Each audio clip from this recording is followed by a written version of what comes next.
So hello दोस्तों, welcome to easy investing. तो ये वीडियो काफ़ी इंपॉर्टेंट होने वाला है क्योंकि इस वीडियो में हम बात करेंगे FII के डेटा के बारे में और साथ ही साथ ईरान और इजराइल के बीच जो इस समय टेंशन का माहौल आज के दिन बढ़ता हुआ देखने को मिल रहा है, आज यानी सैटरडे के दिन, और इसका क्या कुछ इम्पैक्ट हमें मंडे के मार्केट में देखने को मिलेगा वो भी डिस्कस करेंगे और साथ ही साथ निफ्टी 50 के लेवल्स पर भी बात करेंगे और ETF इन्वेस्टर्स को यहाँ पर क्या व्यू रखना चाहिए वो भी हम बात करेंगे। तो आइए चलिए वीडियो को शुरू करते हैं। तो सबसे पहले शुरुआत करते हैं निफ्टी 50 के लेवल्स के बारे में, जो हमने आपके साथ लेवल शेयर किया था बीते कुछ दिनों पहले, और हमने आपसे बोला था कि बाज़ार इस समय आपको 24,200 के लेवल दिखा सकता है और वो लेवल कल ब्रेक भी हो गया है। और देख सकते हैं कल के दिन बाज़ार जो बंद हुआ है 24,180 पर बंद होता हुआ देखने को मिला है। 1% के आसपास की कल गिरावट फ्राइडे के दिन देखने को मिली है और नीचे तो बाज़ार काफ़ी नीचे गया था कल के दिन, 24,073 तक के लेवल दिखाए थे कल के दिन बाज़ार ने, जो कि नीचे के लेवल से फिर थोड़ी सी रिकवरी आ गई थी बाज़ार के बंद होते होते, जो कि सेंटीमेंट फिलहाल बाज़ार का बंद होते होते थोड़ा सा सुधरता हुआ हमें देखने को मिला था।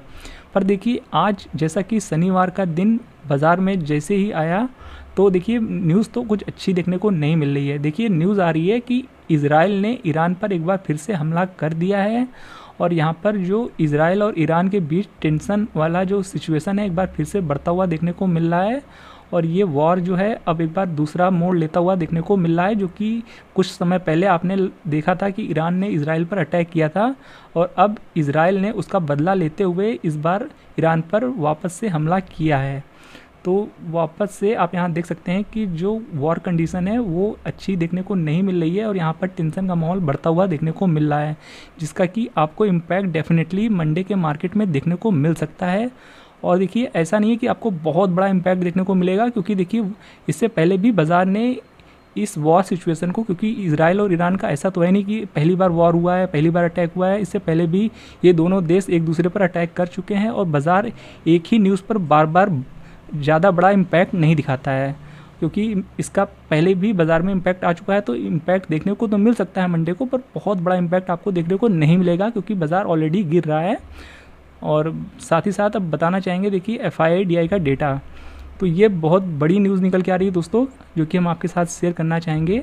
तो देखिए बताना चाहेंगे FII ने इस पूरे महीने यानी अक्टूबर महीने में 1 लाख करोड़ के ऊपर की सेलिंग कर दी है, जो कि आज तक का रिकॉर्ड सेलिंग है FII की तरफ से।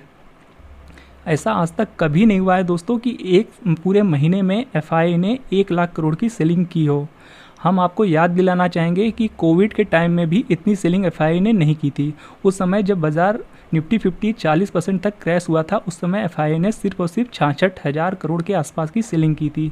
और अब देखिए बीते 18 ट्रेडिंग सेशन में, इस महीने लगभग 18 ट्रेडिंग सेशन हुए हैं और उसमें आप देख सकते हैं लगातार सेलिंग आई है FII की तरफ से, एक भी बाइंग आते हुए देखने को नहीं मिल रही है। और 1 लाख करोड़ की सेलिंग ऑलरेडी हो चुकी है बीते 18 ट्रेडिंग सेशन में इस महीने, और बीते महीने की सेलिंग मिला लें तो ये डेटा और भी बढ़ जाएगा। ये सिर्फ इस महीने की सेलिंग की बात हो रही है, हालांकि सेलिंग पिछले महीने से कंटिन्यू है। और अच्छी बात यह है कि DIIs ने इस पूरी 1 लाख करोड़ की सेलिंग को पूरी तरीके से एब्जॉर्ब कर लिया है। देख सकते हैं जहां FII ने 1 लाख करोड़ की सेलिंग की है उसके सामने DII ने लगभग उतनी ही बाइंग की है 97,000 करोड़ की, जो कि बहुत ही अच्छी बात निकल के आ रही है। और हम और आप जैसे रिटेल निवेशकों ने पूरी तरीके से इस सेलिंग को एब्जॉर्ब किया है और ये हमारी इंडियन स्टॉक मार्केट की स्ट्रेंथ को दिखाता है। और देखिए DIIs के पास जो पैसा है वो हमारे जैसे रिटेल निवेशकों का पैसा ही है। तो ये एक अच्छी बात है कि FIIs की इतनी बड़ी सेलिंग आई और इंडियन स्टॉक मार्केट सिर्फ 7% गिरा है। और देखिए जहां कोविड के टाइम FIIs ने सिर्फ 66,000 करोड़ की सेलिंग की थी, वहां पर निफ्टी 50 लगभग 40% टूटा था। तो देखिए पहले इतने इन्वेस्टर नहीं थे बाज़ार में, इन्वेस्टर्स की संख्या भी बढ़ी है मार्केट में, जो कि एक अच्छी बात है, जिस वजह से बाज़ार सिर्फ 7% ही करेक्ट हुआ है इतनी बड़ी सेलिंग के सामने। तो ये आने वाले समय के लिए भी इंडियन स्टॉक मार्केट के लिए एक अच्छी न्यूज़ है कि अब हमें FIIs के ऊपर ज़्यादा डिपेंड रहने की ज़रूरत नहीं है।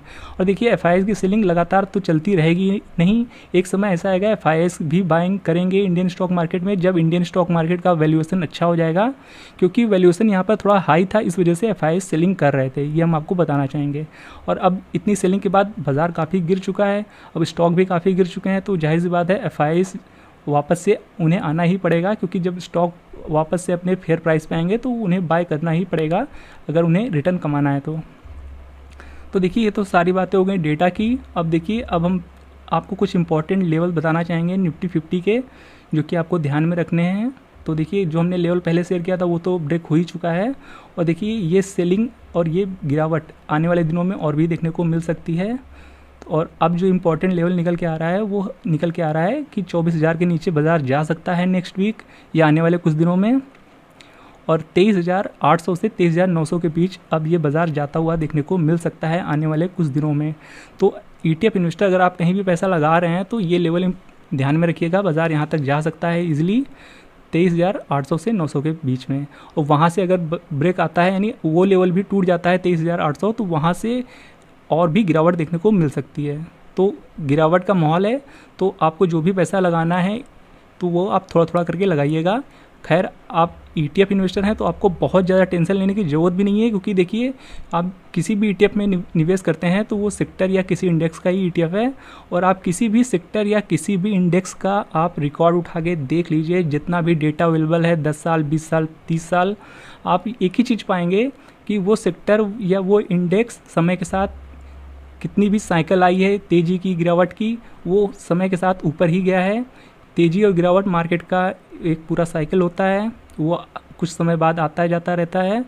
तो आप एक चीज़ कॉमन पाएंगे हर सेक्टर हर इंडेक्स में कि वो समय के साथ अपने पिछले लो को और हाई को ब्रेक करता ही करता है और एक नया हाई बनाता ही बनाता है। तो ETF इन्वेस्टर को बहुत ज़्यादा टेंशन लेने की ज़रूरत नहीं है। आप किसी स्टॉक में इन्वेस्टेड नहीं है, आप पूरे सेक्टर या पूरे इंडेक्स में इन्वेस्टेड हैं, तो हर गिरावट में आप थोड़ा थोड़ा पैसा लगाते रहिए, आपको टेंशन लेने की ज़रूरत नहीं है। इस गिरावट में दिक्कत उन्हें ही हो रही है जिन्होंने एवरेजिंग करने के लिए पैसे नहीं रखे थे। तो जिस वजह से हम अक्सर कहते हैं कि एवरेजिंग का पैसा आपके पास हमेशा होना चाहिए और हर गिरावट में बाय करने के लिए पैसा होना चाहिए। तो देखिए ETF इन्वेस्टर अगर आप अच्छे ETF में इन्वेस्टेड हैं, खास करके इंडेक्स ETF में, तो आपको बिल्कुल भी टेंशन लेने की जरूरत नहीं है। आप हर गिरावट में थोड़ा थोड़ा करके बाय कर सकते हैं, जिससे आपके इन फ्यूचर और भी अच्छे रिटर्न बन सकते हैं। तो ये सारा अपडेट था जो हम आपके साथ शेयर करना चाहते थे। आई होप ये वीडियो आपको इन्फॉर्मेटिव लगा होगा। तो वीडियो पसंद आया हो तो वीडियो को लाइक जरूर कर दीजिएगा। चैनल पर पहली बार विजिट कर रहे हैं तो चैनल को सब्सक्राइब करना बिल्कुल भी मत भूलिएगा। तो मिलते हैं नेक्स्ट वीडियो में, तब तक के लिए गुड बाय।